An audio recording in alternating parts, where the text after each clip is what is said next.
خو الله وی ثم رددناه اسفل السافلین ثم رددناه دی بیا من واپس کا ومست اسفل لاندې السافلین دخکتو نم خکت تا وغورځو دخکته نم خکته تا و ډیره مخکته که اوس دا ډیره مخکته که د دې څه مقصد دی د دې دوه مقصد یو خو دا مقصد شو چې الله وایي ما ډیر زیات خشته پیدا کړې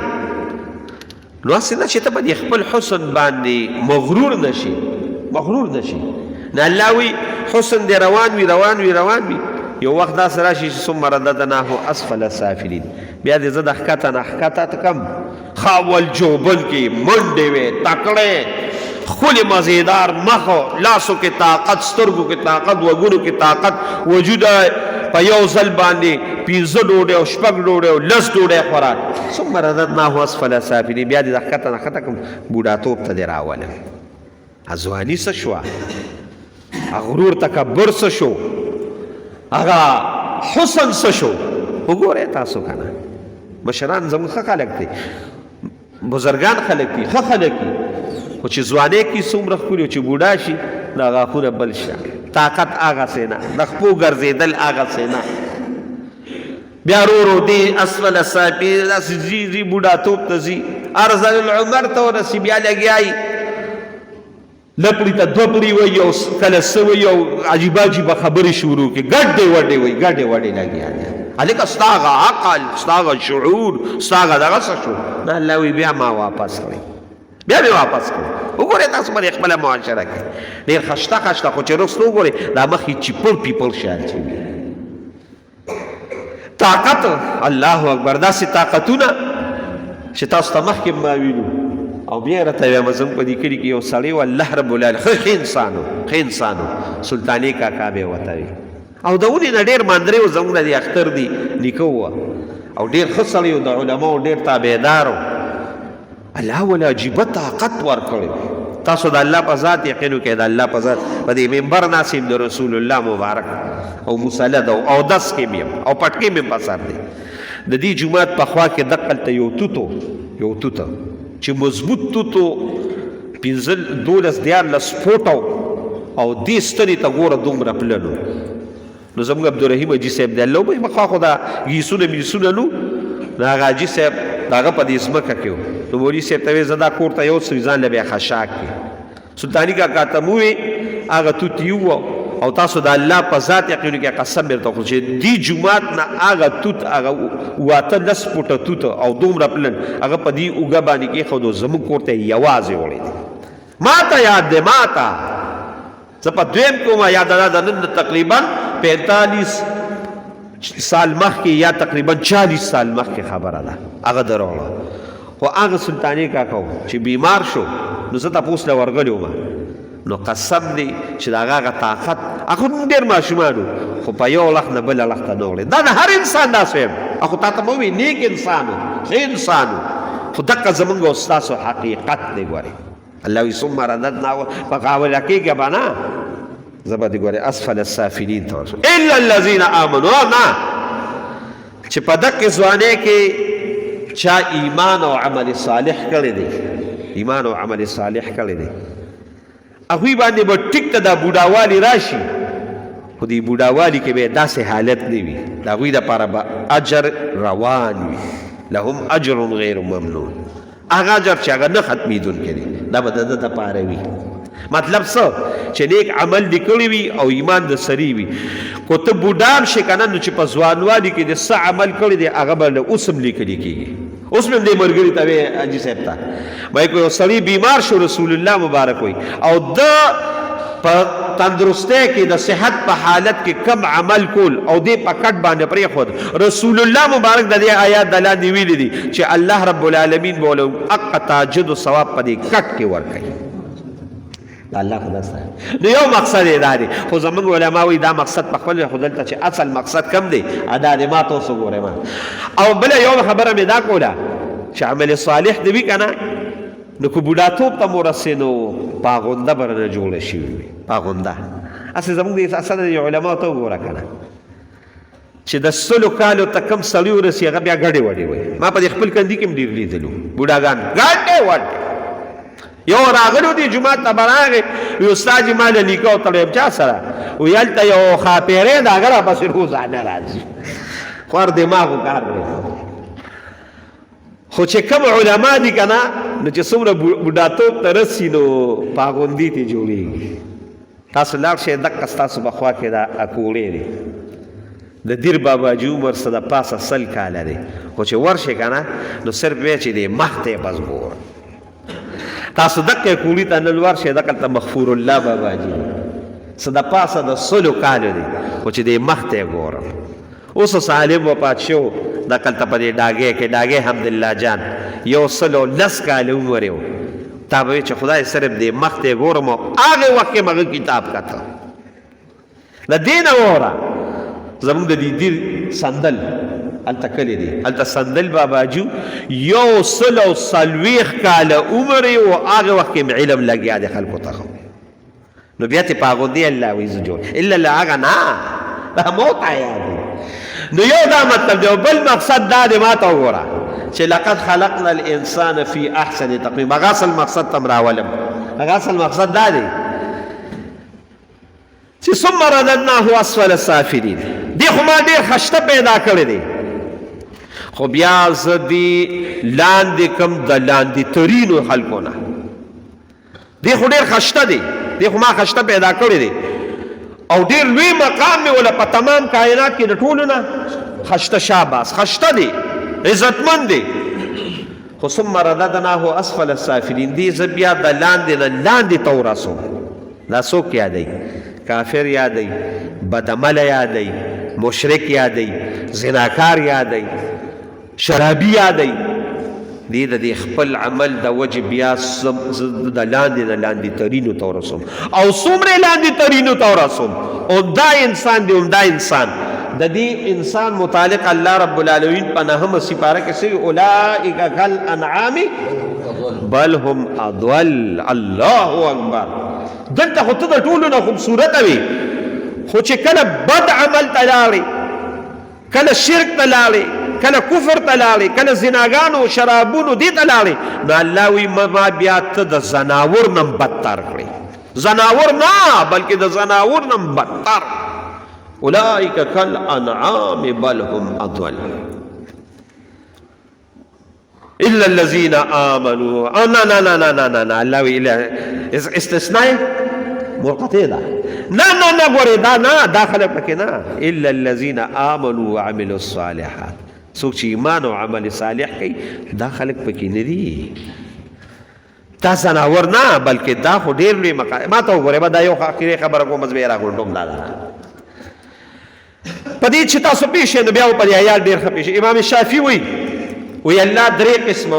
مخلوق پیدا کړی دی. 3 قسمه مخلوق. یو مخلوق دا دی چې هغوی له الله عقل ورکړی دی او شهوت نه دی ورکړی. یو قسم مخلوق دا دی. هغه څوک دي؟ فرشتې. شاباس. عقل وسره دی فرشتو سره عقل شته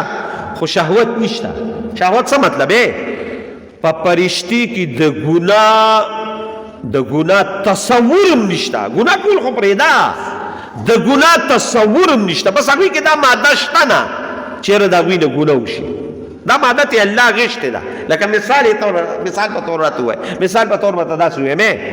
لکه مادرزاد روند دی. روند مادرزاد چې د مور نه روند پیدا دی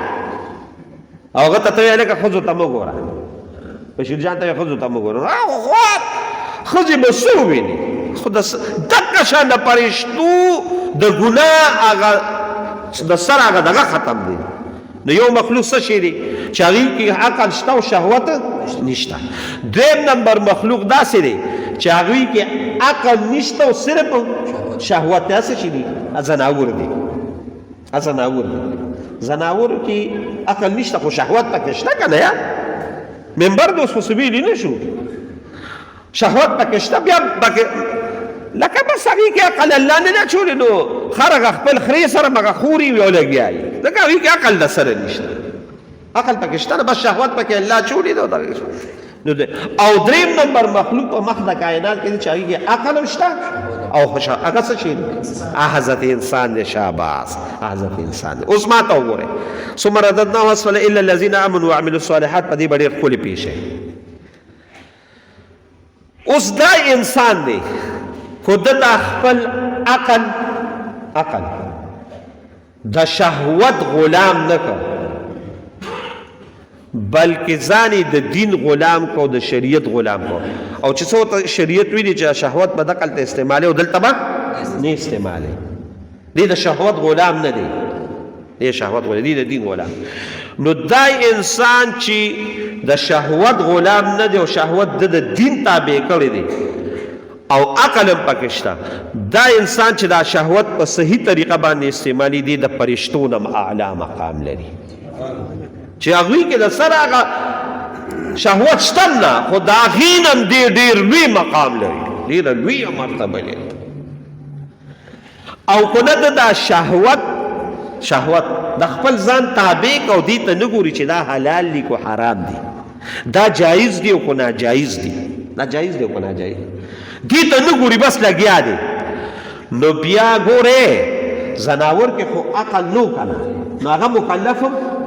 نه دی که نه هغه خو لکه میخې له خو به د قیامت په ورځ جهنم ته الله نه بوځي سنډا خو به الله د قیامت په ورځ جهنم ته نه ځي عقل شته نه نو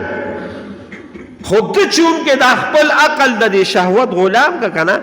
نو دا انسان چې دغه میخ او سنډه او دغه دی دا انسان چې د دې شهوت غلام شو دی د زناور نم زیات شو بس ثم رددناه اسفل سافلین دی بیا موږ ښکته د زناور نه موږ ښکته کړه الا الذین آمنوا وعملوا الصالحات مګر هغه نه چې نیک عمل یې وکړه ایمان یې راوړو نیک عمل نو په ایمان او نیک عمل خو موږ ډېر بیانونه کړي دي ایمان څه عجیبه نعمت دی عمل صالح نو زما عزتمند ورو بس دې خبرې ته مې راوستی چې که ته ځان خشته او د الله په جناب کې عزتمن غواړې نو څو کاره به کې دوه کاره ایمان عمل صالح ایمان او عمل دا لازم او ملزوم دی ایمان خو تاسو وایي چې لا اله الا الله اجازه ته وګوره په دا جنریټر لا اله الا الله محمد رسول الله لا اله الا الله محمد رسول ایمان اوس په دې سره دا ایمان به محکم نو عمل صالح پکې عمل صالح ضروري دی ګورئ عمل صالح سری منځ او دس روجه حج زکات جایز کول ناجایز نه ځان ساتل د زنا نه ځان ساتل د دوکې نه ځان ساتل د بل د حق وهلو نه ځان ساتل دا ټول عمل صالح دی بس چې دا دی وکړو نو ته بیا د فرشتو نه لوی مقام لري لهم اجر غیر ممنون دا خو د دنیا دی او د آخرت هغه اجر به الله درکړي چې هغه نه ختمېدونکی دی د آخرت اجر به نه ختمېږي داسې اجر دی چې بس هغه داسې نعمتونه دي چې هغه نه ختمي لا مقطوعة ولا ممنوعة نه کټېږي او نه ختمېږي ما ته وګورئ انسان په آخرت کې کافر او مسلمان کافر سره به یو فکري نور به هر نعمت به وي خو یو فکر به وي او یو آرزو به وي او مسلمان او کافر به په یو امید به وي چې یاره دا امید ده وشي ابسي مسلمان نیک عمل سره به دا فکر وي چې جنت خو یې راکړه خو هسې نه چې مړ شم ختم شي او د کافر به دا امیدي چې مړه خو عذابونه دي او دغه دي یو ځل به ختم شي مرګ به راشي ختم به شي نو الله به وایي راشئ دواړو له دغه ختمو نو الله به مرګ راولي او د ګډ په شکل به یې راولي د ګډ په شکل د ګډ په شکل به یې راولي او الله رب العالمین به حضرت یحیی علیه السلام ته وایي چې دا ګډ حلال کړه نو چې ګډ حلال نو فرشتي به وایي دا څه شي دی وایي دا د دې ټولو جنتیانو مرګ او د ټولو جهنمیانو مرګ بس مرګ ختم مرګ به نه وي نو د جنت هغه نعمتونه به الله وایي چې درکړم چې لهم اجر غیر ممنون هغې کې د سره ختمېدل نشته خدا به په څه باندې کېږي آمنو وعملوا الصالحات ایمان او نیک عمل خجی اوس دا هر څه خو به د قیامت په ورځ میلاویږي نو چې زما او تا په زړه کې د قیامت هغه دغه پرته وي چې او یو ورځ د قیامت شته دا به الله موږ له راکوي د دنیا خو یو څو ورځې ژوند دی دا به ختم شي نو زما او ستا خو په قیامت باندې ایمان هم شته او یقین هم شته، خو د کافر نشته. نو کافر ته الله وی فما یکذبک بعد بالدین، ته څه په دروغ کې اچولي پس د دې نه چې ورځ د قیامت دا یقیني ده، دا به راځي، زه به فیصله کوم، دا خو داسې نه ده، د فیصلې ورځ را روانه ده چې افنجعل المسلمین کالمجرمین ما لکم کیف تحکمون. افنجعل المسلمین کالمجرمین، الله وی ښه فیصله به زه کومه او زه به مسلمان او کافر بس یو شان کومه. الله وی دا چلته چلو افنجعل المسلمین کالمجرمین،